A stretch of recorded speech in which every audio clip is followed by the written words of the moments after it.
There's a version of you that you never chose. It was built early, piece by piece, by your parents, your school, your culture, the eyes of others. It carries a name, a way of speaking, a way of taking up space or refusing to. And for years, you lived inside it, not because you loved it, not because it felt like you, because it was all you knew. Then one day, and this day comes for everyone, even if few dare to look at it directly, something inside you begins to resist. A dull friction, a discomfort that has no name at first, a feeling that the life you're living is slightly off, like you're wearing the right size shoe on the wrong foot. And that's when something begins that nobody prepared you for. Not a liberation, not a rebirth, not the inspiring montage they sell you in self-help books. Something far more complex, far more painful, and paradoxically, far more real. Carl Jung put it with surgical precision. One does not become enlightened by imagining figures of light, but by making the darkness conscious. And elsewhere, more directly, you do not become what you are without suffering. Not sometimes, not for some people, always, for everyone. But here's what Jung didn't say, and what neuroscience has only recently discovered. That suffering isn't an accident. It isn't a sign you're going the wrong way. It's biologically programmed. We're going to break that down completely. And by the end of this video, I'm going to show you why the pain of becoming yourself is actually the most solid proof that you're on the right track.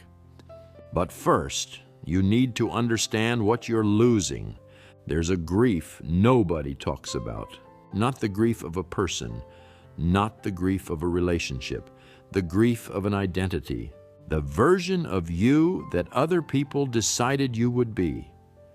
The perfect son, the reasonable daughter, the reliable employee, the stable partner, the person who doesn't make waves, who doesn't question things, who stays in their lane because staying in their lane kept everyone around them comfortable. That version of you was useful. It let you belong. It allowed you to be loved in a certain way. It got you through years without too much friction. But it also cost you something you might not yet have words for. Jungian psychology calls this the persona, the social mask we build to navigate the world. Jung didn't say this mask was useless.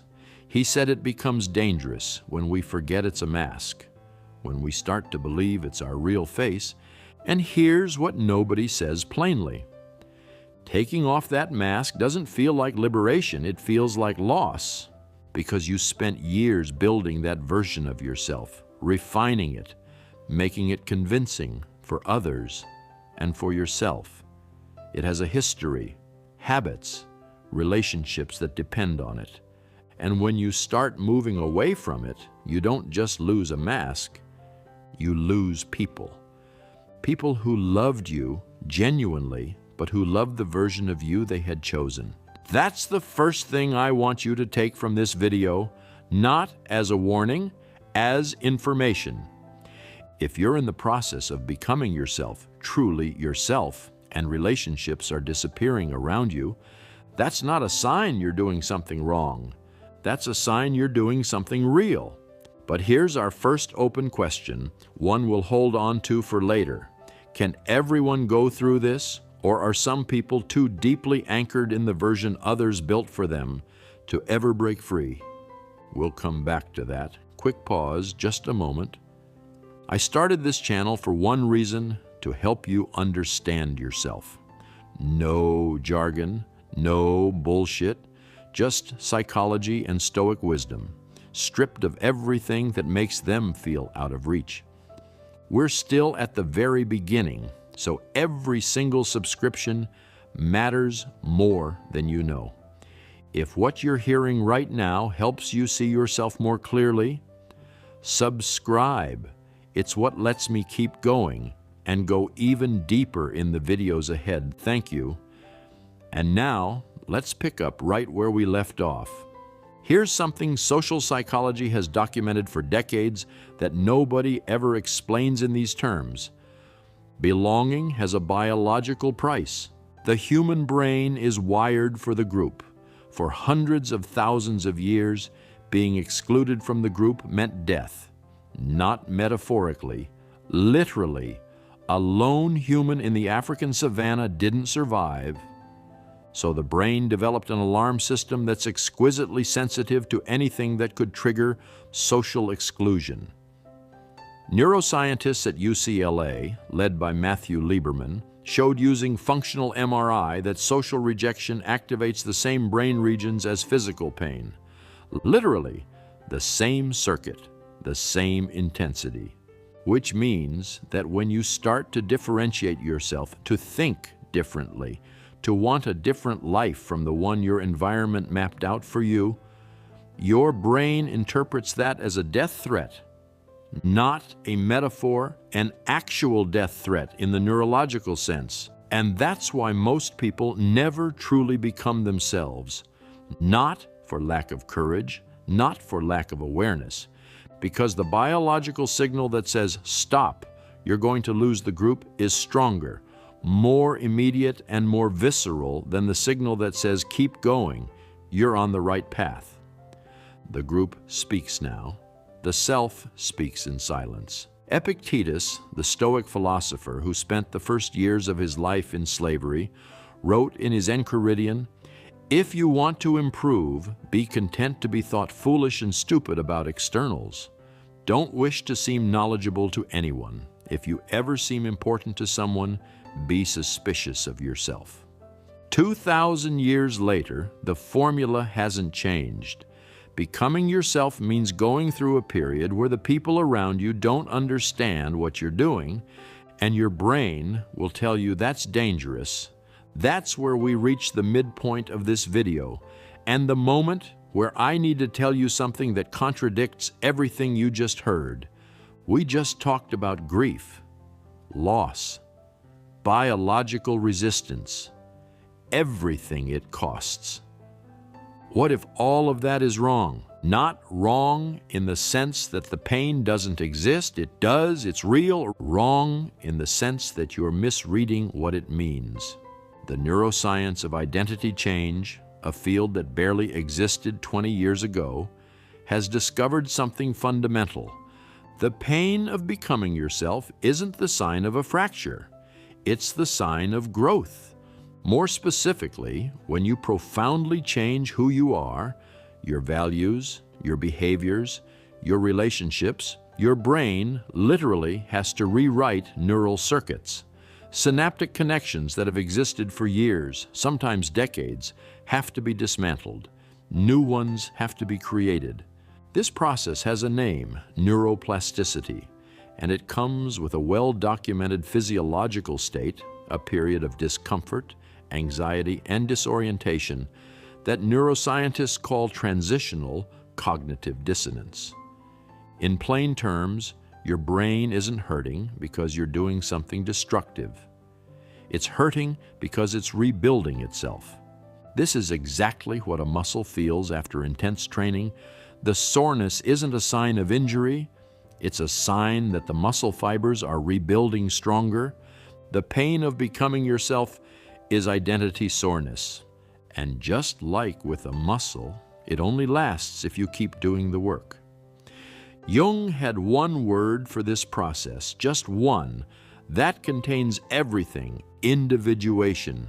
Not individualism, the idea that you're separate from others, but individuation, the process by which you become an indivisible, whole, internally coherent entity.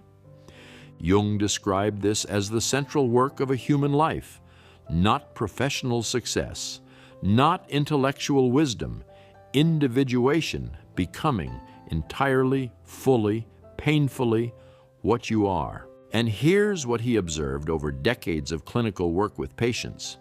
People who refuse this process, who stay in the mask and the character others built for them, don't find peace. They find something else, a dull dissatisfaction, a feeling that their life is happening slightly beside them, that even their successes have a hollow aftertaste. Jung put it this way: what you do not bring to consciousness appears in your life as fate. In other words, everything you refuse to become out of fear, conformity, comfort, eventually comes back to you in another form: a crisis, a depression, a relationship that explodes, a body that gives out. Life has a way of billing you for what you weren't willing to look at. But there's a second part of this observation that Jung never presented as consolation, but which is one. Those who go through individuation, who accept the pain, the grief, the temporary solitude it involves, don't just become happier. They become more useful, more present, more capable of loving others without fusing them with their own needs, because you can't truly meet someone else if you haven't yet met yourself. There's one more resistance we haven't talked about, not the fear of disappointing others. You know that one. The fear of disappointing yourself. Because becoming yourself demands something nobody anticipates. The moment when you look at your own life squarely and admit that some of your choices, maybe many of them, weren't truly yours. The career you chose because it was sensible. The relationship you stayed in because leaving felt selfish. The beliefs you carry because they were handed to you, not because you ever examined them. That moment of clarity isn't pleasant. It can feel like shame, like guilt, like a form of betrayal toward the years already lived. The temptation is to close that door again, to tell yourself it's too late. That too much depends on this version of yourself for it to change. Marcus Aurelius, the man who governed the known world while writing every night in a private journal just to keep from losing himself, wrote this: "Never esteem anything as of advantage to you that will make you break your word or lose your self-respect." And elsewhere, more directly, there is no shame in correction. No one stops us from being better than we were. No excuse for the past. No promise that the future will be easy. Just a permission. Permission to change direction at any moment. And here's our second open question finally getting its answer. Can everyone truly get there? Or are some people too deeply anchored? Here's the answer. The short answer is yes.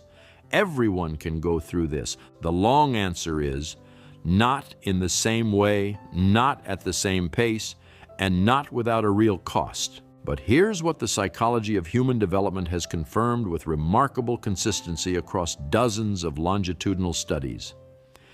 The periods of greatest identity suffering, the moments when you no longer know who you are, when you feel like you're losing everything, when the people you loved no longer recognize you, these periods are statistically correlated with the periods of greatest psychological growth. Not after, during. The disorientation doesn't announce the crisis, it is the growth. Erik Erikson, the psychologist who mapped the stages of human development across the entire lifespan, spent decades documenting this paradox. The individuals who reported the most painful transition periods in their lives were also those who developed the greatest psychological integrity over the long term, the greatest capacity to live in alignment with themselves.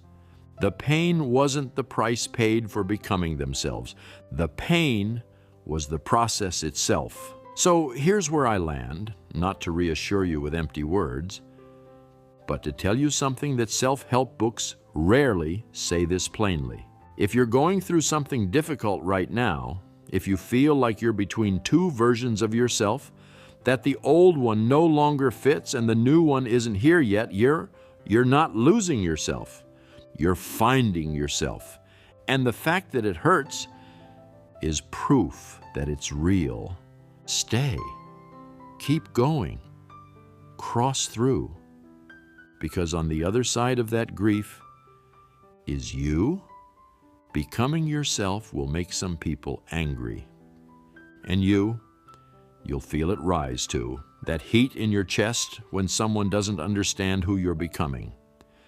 But here's what almost nobody knows, that anger isn't what you think it is. It's a mask, and behind it hides something that will change everything. Next video.